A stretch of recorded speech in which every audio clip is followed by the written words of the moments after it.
Joining me now, Mike Pompeo, former Trump Secretary of State and Fox News contributor. Mr. Secretary, is it only a matter of time before China gets its talons into U.S. government agencies in a really profound way? Laura, thanks for continuing to stay at this problem of China being here at home inside the gates. We often think about China as Taiwan or far away. But the story out of the United Kingdom where their equivalent of our FBI found that there were government officials that they suspected of spying for China is something that can happen here. Look, we saw it with Representative Swalwell.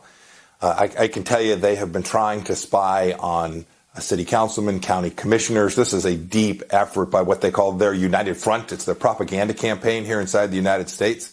These are real efforts. You talked about them being in our universities. They will certainly come after elected officials, those who are around them, donors and the like, attempting to steer America towards the ideas of the Chinese Communist Party and away from the central understandings of America. Well, one thing that we have seen is a relentless push and promotion by corporate elites to continue U.S. corporate engagement with China. Mr. Secretary, you and I have talked about this for years. But is there not more evidence day after day that decoupling, divesting from China and every critical industry is what we should be doing right now? Well, there is no doubt that the Chinese Communist Party's effort is deep and broad. It's like nothing that the United States has ever seen. Laura, you and I remember we grew up in the Cold War where Russian spies were working. This makes that effort pale in comparison. And so, yes, their efforts at stealing our intellectual property, destroying our jobs. We saw what they did with the virus, lied to the world about it for years, and still haven't been held accountable. No, these efforts are broad. They are diplomatic. They are economic. It's the espionage, which you spoke about.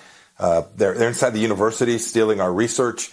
We need to wake up. We can't be naive. If the Chinese Communist Party is funding research at your college or university, it is not because they like your alma mater. It is because they have an intense interest in undermining the United States of America. And so, yes, corporate America's got to pick this up, too. It's got to do their part. Now, I should say, what was your reaction to the report of the CIA whistleblower who has told members of Congress that we were pressured? We were pressuring people paid off not to actually look more into China's real the origin of the virus, namely not in a wet market, but in a lab, and that this actually was happening. I mean, your reaction there, Mr. Secretary. It seems unimaginable that they would compensate analysts at the CIA for committing fraud, for undermining their very analytic efforts. So I hope it's not true. I've seen the reporting, but make no mistake about it, the pressure that Dr. Fauci and others put on the USG to avoid what we know now to be the almost certain truth that this virus came from the Wuhan Institute of Virology. Yeah, we were funding Wuhan. Back in March. Yeah, Mr. Secretary, we were funding, gain-of-function type research or gain-of-function research at Wuhan through the EcoHealth Alliance. So there's a really disturbing tale here involving and hard at lying to America as well. Mr. Secretary, it's been too long. Great to see you. Thank you so much.